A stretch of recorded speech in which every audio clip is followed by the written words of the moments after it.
Hey guys, how are you? It is John C. Morley here, serial entrepreneur. It is great to be with you on Inspirations for Your Life. Thank you so much for deciding to tune in today.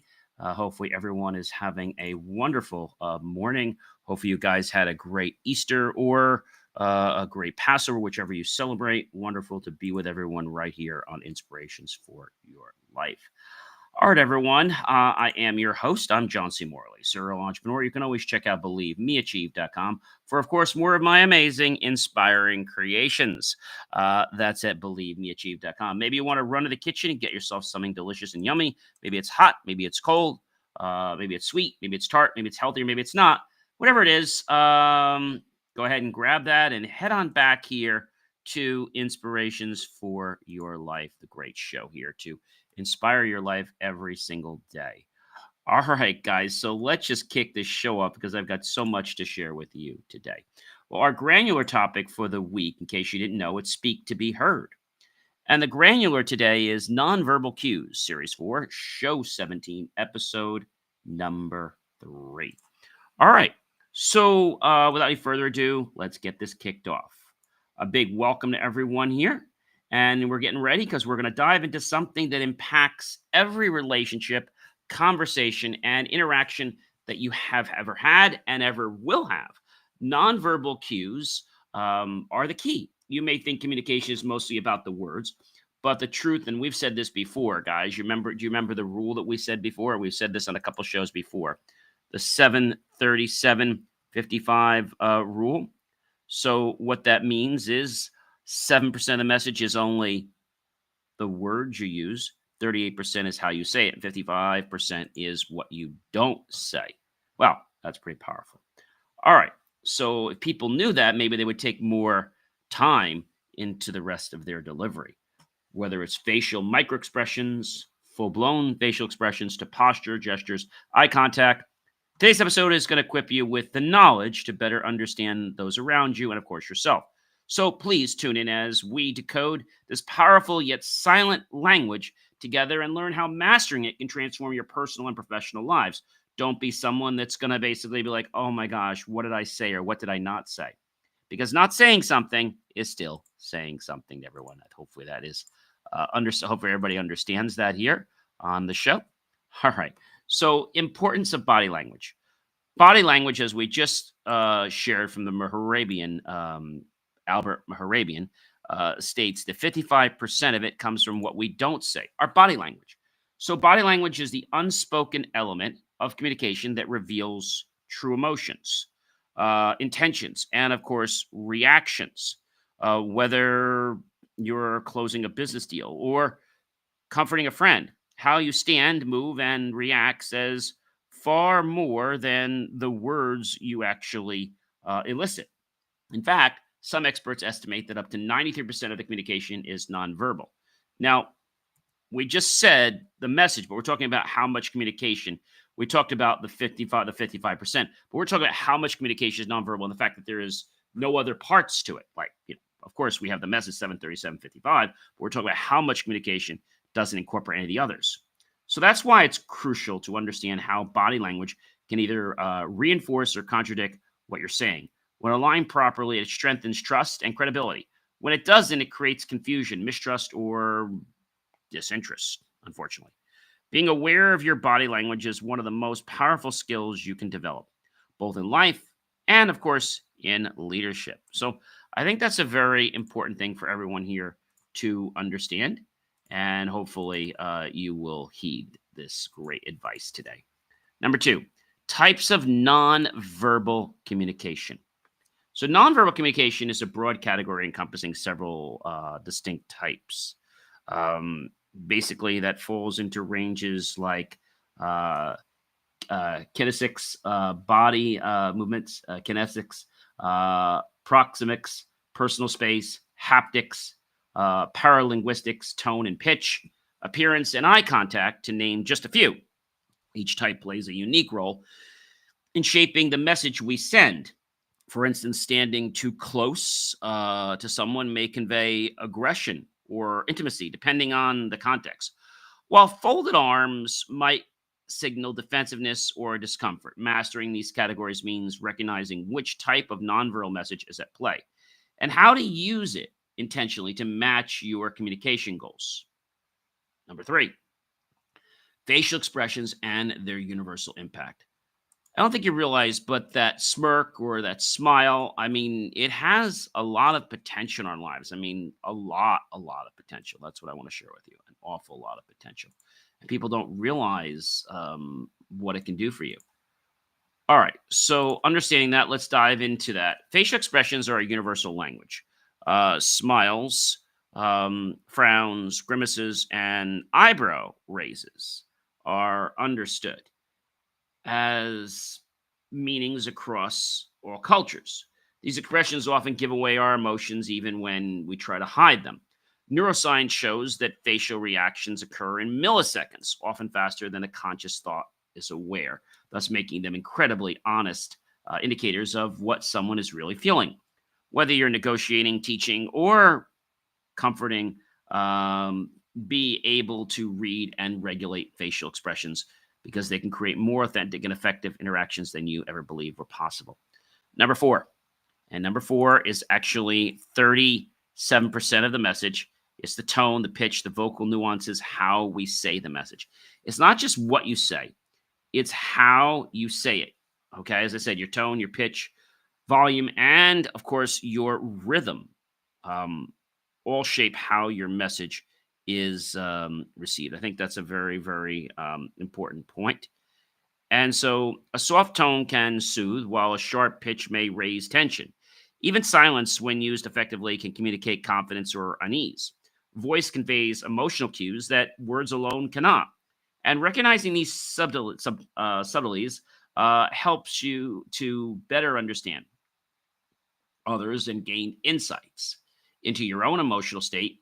And this is especially vital in audio based communication, like phone calls or podcasts like this. But if you're not watching me and it's only an audio cast, then the voice is really important.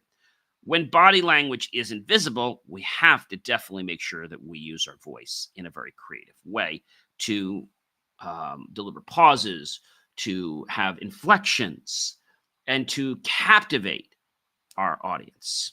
All right. So, number five, gestures, intentional versus unintentional. So, gestures are powerful tools. Some are deliberate, like a thumbs up or handshake, while others are subconscious, like nervous tapping or playing with your hair. Intentional gestures can reinforce your message and enhance understanding, while unintentional ones may reveal anxiety, impatience, or deception. Learning to control your gestures and read those of others can drastically improve clarity and reduce misunderstandings. It's like learning a second language that most people don't realize they're speaking. And that message, if you start to understand how it gets decoded and how you send it, can really help give you an edge in life. So, number six, posture and what it conveys. A lot of people don't realize that sitting up straight is a big key. Maybe you don't think it's a big key. It says that you're listening, that you're paying attention, that what we're doing is important, right? I think that's a very, very important thing. But some people, like I said, they miss that whole concept. Your posture sends strong signals about, as I said, your confidence, your openness, and your attentiveness. So standing tall with open shoulders radiates authority and assurance, while slouching might signal distress or fatigue. Even in a seated position, your posture speaks. Leaning forward shows engagement. Leaning back might suggest detachment. Leaning back is something a lot of people do because they want to be comfortable, but that's not the right thing to do. Posture doesn't just impact how others perceive you, it affects your own state of mind. So, good posture has been linked to improved self esteem and better decision making. So, next time you're in a meeting, presentation, or maybe a social situation, check your stance. It could change the outcome. Number seven, eye contact and trust building. Yes. Um, a lot of people don't realize how important trust building is with the eyes. And I think this is something that people just don't understand. I think the reason they don't understand it is because they don't understand like what it does. Okay. Um, I think a lot of times it's important for people to understand. Okay. And that might be something that you may not get. But understanding comes from us knowing who we are first. That's the first point. All right. So getting onto eye contact. Eye contact is one of the most important nonverbal signals in the whole human interaction that we have. It builds trust, it shows attentiveness, and it conveys sincerity. Too little eye contact may come across as evasive or insecure, while too much can feel intense or confrontational. The key is to strike a natural balance that communicates presence and respect.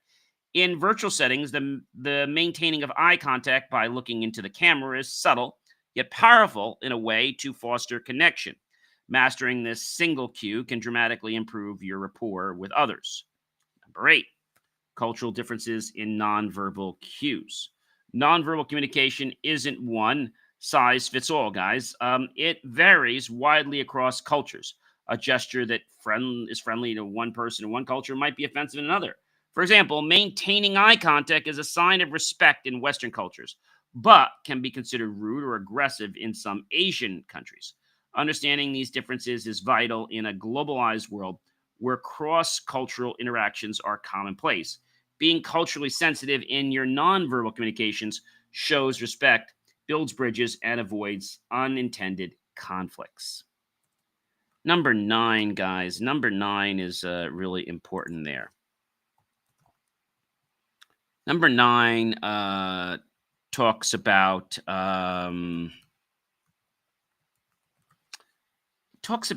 how to read the room effectively. Reading the room is the art of picking up on a group energy, a mood, and dynamics through observation.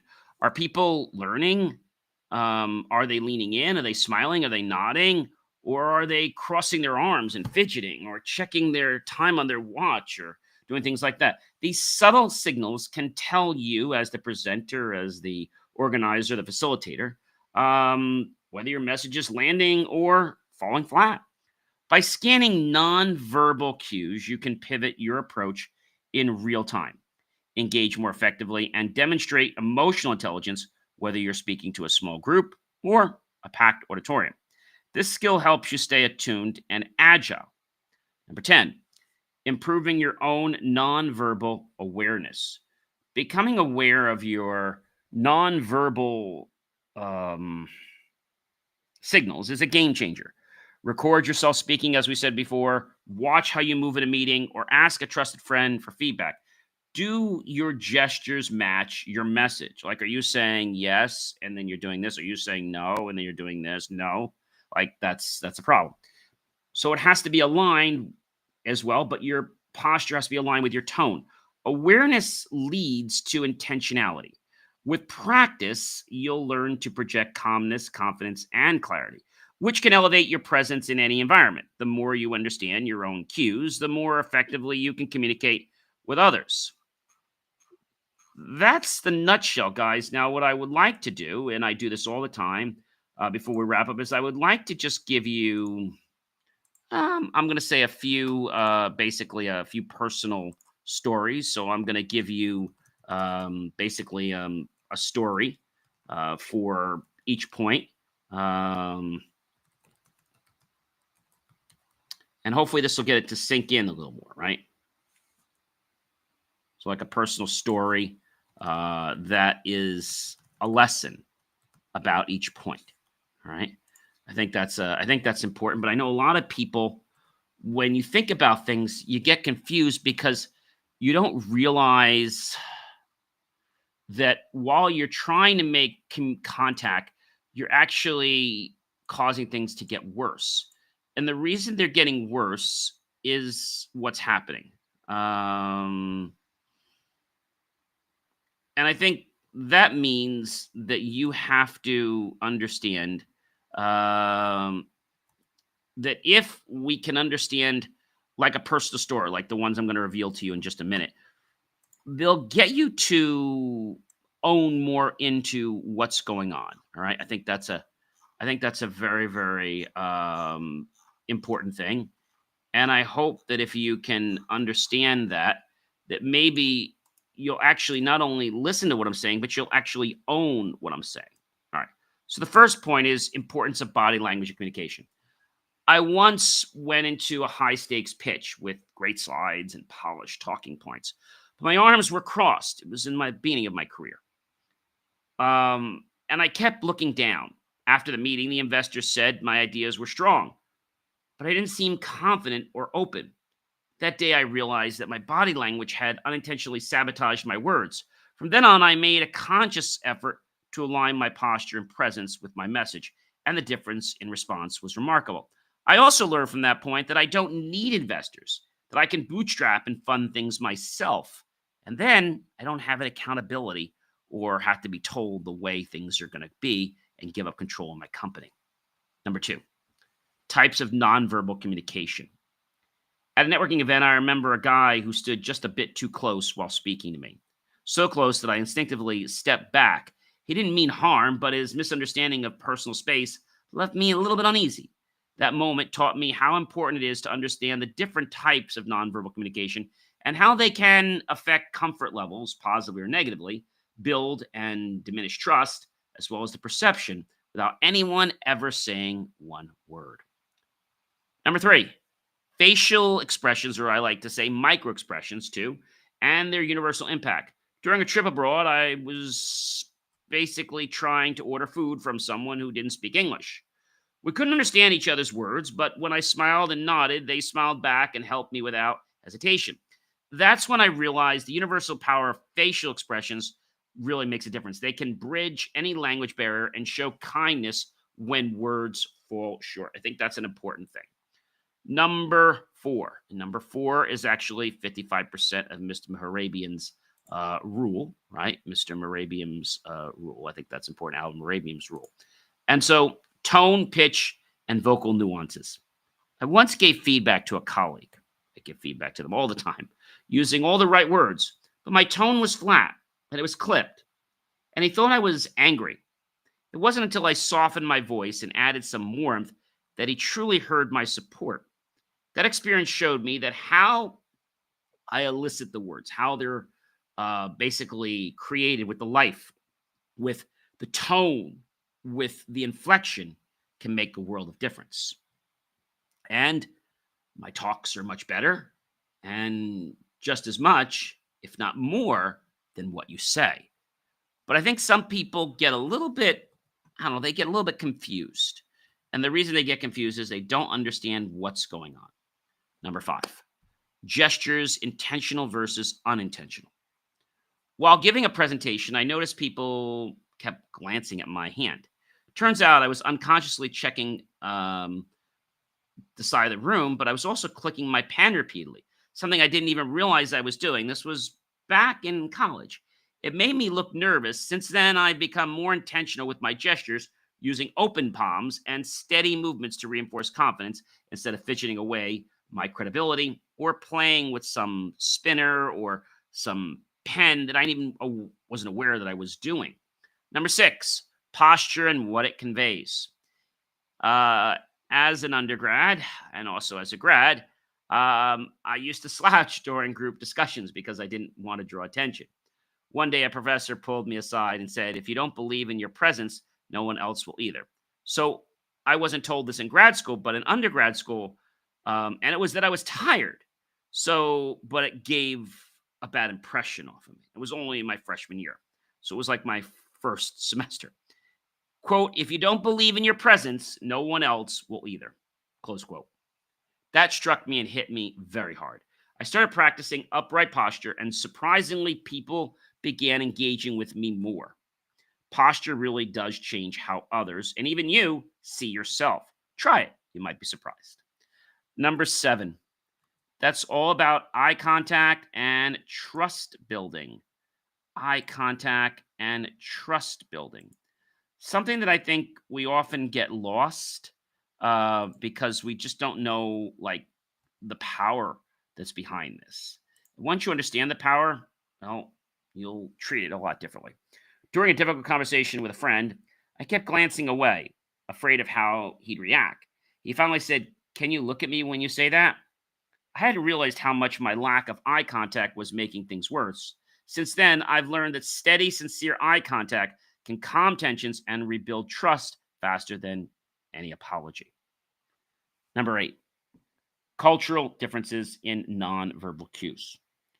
On a business trip abroad, I noticed that my usual enthusiastic hand gestures and long eye contact weren't landing well.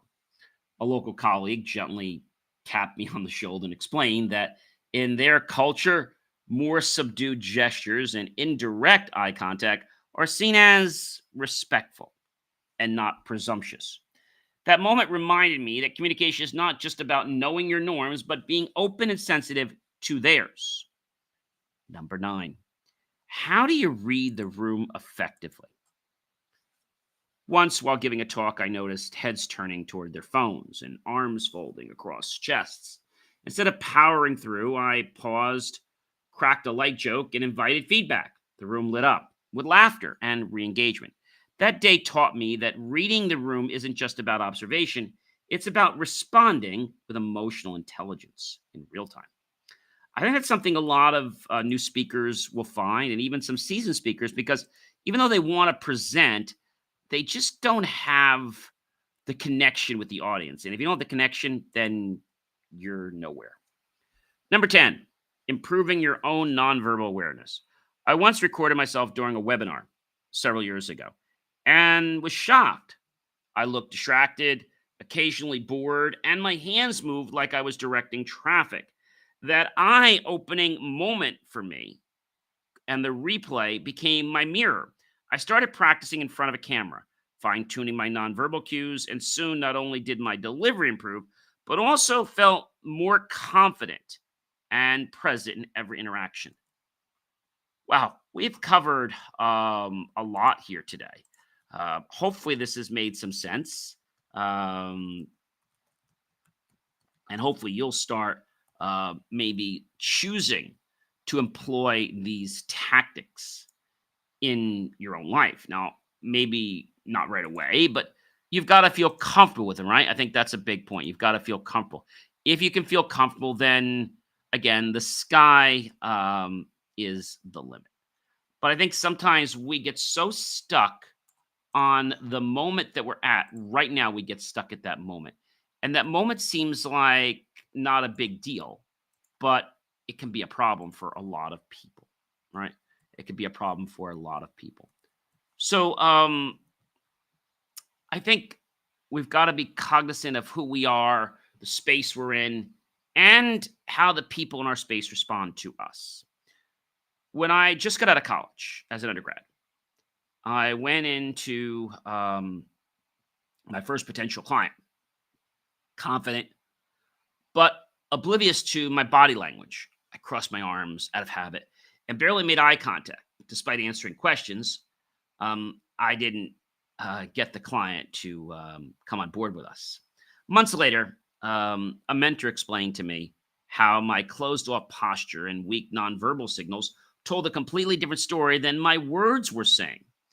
That was my first real cue and lesson in the power of nonverbal communication. How your body can speak volumes even when your mouth is silent was like jaw-dropping to me. I decided to study things like neuro-linguistic programming, went in to get certified in hypnosis, and I realized that our mind is processing in body so many things that we're not consciously aware of. A few years later, I found myself with a diverse team and realized how many ways nonverbal cues show up in our daily life. One teammate always stood too close during conversations, which made others uncomfortable, while another never smiled, even when giving positive feedback. By learning about the different types of nonverbal communications, like gestures, tone, space, and facial expressions, I could better interpret what my team really meant, not just what they said. Once I aligned my own cues with words and helped others do the same, collaboration became smoother and much more respectful. I will never forget a time when I gave a speech to a group of students just before I graduated as an undergrad. I felt like I was losing them halfway through. Some were yawning, others avoiding eye contact. So I decided to pause, scan the room, adjust my tone, use more intentional gestures, and even shift my posture to appear more engaged. Slowly, their heads, not all at once, but eventually they all did, they lifted and they started to smile. They nodded and they leaned in. That moment taught me how important it is to read the room, regulate your presence, and respond to emotional energy around you in real time. I think that's a game changer, folks, but a lot of people in our world just don't do that. And I think the reason they don't do that is they just don't know that they should be doing. I think that's probably the real reason. Over time, I became more aware of how cultural differences shaped interactions, like when a firm handshake is delivered versus a weak or one that's way too hard. You remember the uncle that would always shake your hand so hard, and he thought it was funny to squeeze your knuckles when it was really disrespectful. And so some handshakes like that or a knuckle crunch can be aggressive to an international colleague, or when a long eye contact during a virtual meeting made someone visibly uncomfortable. Recording myself during meetings and asking peers for feedback helped me fine tune these silent signals. I learned that true communication goes beyond language. It's about syncing your words, your tone, your body, and your intent. And this reminded me a lot of when I do video editing that, if the audio is not in sync with the video, which can happen sometimes for lots of different reasons, network, bandwidth issues, connectivity issues, jitter, etc. You have to sometimes go back and spend anywhere from a few minutes to sometimes a half hour, an hour to try to look at what the person's saying with their lips, which is not an easy thing to do. And then listening for that piece in the audio cue. And then what we do is we set flags and we try to get them to line up. That's not easy, and that takes a lot of time depending on how bad the sync is. So now that we understand the purpose of that, you can appreciate that when you master it, doors will open personally and they're going to open professionally for you. The question I have for you is, why are you not doing it? And if the reason is, I just don't know, well, that's no longer an excuse anymore, is it? Because now I have shared with you what you can do. But the choice, ladies and gentlemen, is up to you. I can lead you to the water, but are you going to bend down and take a glass of water? I don't know. That's up to you. Well, ladies and gentlemen, I am John C. Morley, serial entrepreneur. It's always a privilege, pleasure, and honor to be with you guys in these amazing mornings, afternoons, and evenings. Please do check out BelieveMeAchieve.com for more of my, of course, amazing, inspiring creations. And I'm going to catch you guys real soon. Have a great one, everyone. Check out BelieveMeAchieve.com.